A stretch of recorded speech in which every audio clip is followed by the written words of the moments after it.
क्या बताते हैं परमात्मा कि आज का लाहा लीजियो कल किसको होई, और ये तन माटी में मिले जाने सब कोई। सबको मालूम है मरेंगे, पर एक सबसे बड़ी भूल हमारा ये लगी है कि अभी नहीं मरेंगे। कब मरेंगे? अप्रोक्सीमेट है, अप्रोक्सीमेशन है कि जैसे कोई 20-30 वर्ष का बच्चा है, बेटा है या बेटी है, वो तो स्वाभाविक ही निश्चिंत है कि अभी तो 100 वर्ष के आसपास मरते हैं, 80-70 वर्ष तो बहुत हो जाते हैं। और जो 50-40 के हो गए वो भी अभी सोच रहे हैं अभी नहीं मरेंगे क्योंकि उम्र बहुत है। और जो 70 और 80 के बीच में पहुंच गए वो भी अब ये सोच रहे हैं अभी नहीं मरेंगे। और जो 90 के आसपास हैं वो भी यही सोच कर जी रहे हैं अभी हो सकता है और 10-5 वर्ष और हों। लेकिन हम उसमें भूल जाते हैं 10 वर्ष के बालक, 2 वर्ष के बच्चे, गर्भ के अंदर भी 1 वर्ष का, 6 महीने के, 20 वर्ष के, 30 वर्ष के, कोई किसी कारण से 50 और 40 वर्ष के, ये सब मृत्यु को प्राप्त हो रहे हैं। तो इसलिए परमात्मा याद दिलाते हैं कि आज का लाहा लीजियो कल किसको होई। जो अपना धन इकट्ठा कर लोगे, भक्ति कर लोगे, दान धर्म कर लोगे, वो आपका होगा। बाकी ये रेस्टोरेंट है, आपने सब कुछ बना बनू का यहीं छोड़ जाना, आप साथ नहीं ले जा सकते।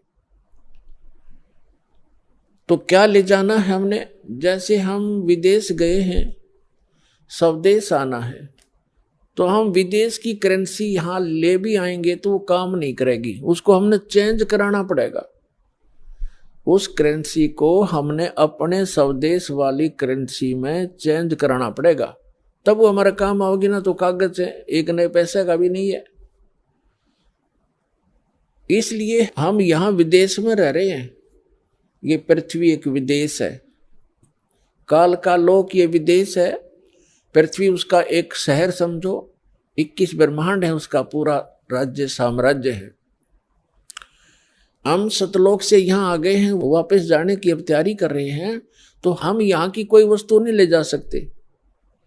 इसके लिए हमने करेंसी चेंज करानी पड़ेगी। वो करेंसी कैसे चेंज होएगी? जैसे आप दान करोगे, वो दान फिर पैसा जो है वो दान में बदल जाएगा, और दान से फिर धर्म बनेगा, और धर्म बनकर आपकी किस्मत में लिखा जाएगा। उतना ही अकाउंट आपको उस विदेश में, अपने स्वदेश में मिलेगा। ये आपकी करेंसी चेंज करानी है। तो इसको जितना आप करा पाओगे वो आपका, और जो करेंसी चेंज नहीं करा पाए वो इस काल की यही छोड़ के आनी पड़ेगी आपको। इसके लिए क्या बताते हैं? लखी करोड़ी चले गए बहु जोड़ खजाना, और जातन चंदन लेपते सो धरे मसाना। राजा लोग, सेठ लोग, साहूकार होते थे। जितना व्यक्ति धनी हो जाएगा उतना ही वो कृत घनी बन जाता है। ये माया का गुण है।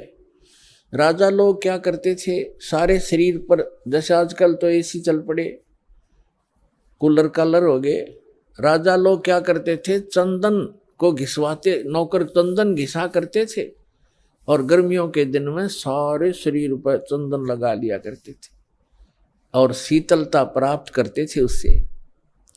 चंदन की लकड़ी का बुरादा, चंदन जो है बहुत शीतल होता, ठंडा तासीर होती। इसी प्रकार सेठ और साहूकार। तो परमात्मा कहते हैं जातन चंदन लेपते, जिसके शरीर पर चंदन लेपन होता था और भक्ति करी नहीं, बकवाद करके जीवन नाश कर गए, पिछले जन्म के पुण्य कर्मों को पूर्व जन्म की बैटरी से राजा बन गए। जब तक पूर्व जन्म के पुण्य चलते हैं ये राजा राज्य भोगता है, धनी अपना धन का सुख लेता है।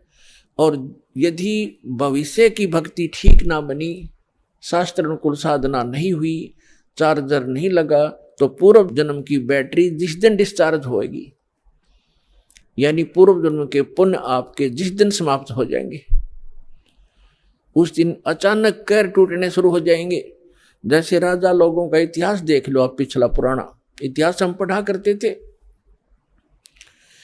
कोई राजा 5 वर्ष राज्य किया, किसी ने 10 वर्ष किया, किसी ने 12 वर्ष किया। और जब कर्म बिगड़ते ही इंसान के, कोई ना कोई काल प्रेरणा से दूसरा राजा आके उस पर आक्रमण कर देता है, उसकी नींद हराम हो जाती है, मारा जाता है, लुट जाता है, बच जाता, जंगलों में धक्के खाता है, तो अब बैटरी उसकी समाप्त होगी और मृत्यु के उपरांत राजा गधे की योनि में जाता है। तो यहां परमात्मा कहते हैं अगम निगम को खोज ले, बुद्धि विवेक विचार, उदय अस्त का राज मिले, तो बिन नाम बेगार। कितना सटीक उदाहरण दिया है परमात्मा ने कि जरा सा बुद्धि से काम ले मानव, अगम निगम को खोज ले, अपने भविष्य को विचार कर, और बुद्धि विवेक विचार, उदय अस्त का राज मिले, तो वे नाम बेगार। यदि पृथ्वी पति बन जावे, उदय यानी जहां से सूर्य उदय होता है और अस्त होता है, अर्थात पूरी पृथ्वी पर जिसका शासन हो, उसको उदय अस्त का राजा कहते हैं। उदय अस्त का राज्य मिले तो बिन नाम बेगार। अब बेगार तो अब शायद किसी बच्चों को ना याद हो, डिफाइन करना पड़ेगा उसको। पहले सन 60 के बाद 66-67 में 68 के अंदर हरियाणा में प्रांत अलग हो गया था, इसमें इतना विकास नहीं था, सड़कें बन गई। फिर ये 3 व्हीलर चला करते थे पेट्रोल के, ये बड़े बड़े जिनको 3 पहियों वाले 3 व्हीलर के बड़े वाले, और वो गांव से शहर में जाया करते थे। हमारे गांव से 2 3 व्हीलर चला करते थे। एक दिन नहीं आया तो दूसरे ने पूछा कि कल क्या बात होगी, कुशल तो है, आए नहीं। तो उसने कहा कि कल मैं बेगार में फंस गया था। बेगार क्या होती थी?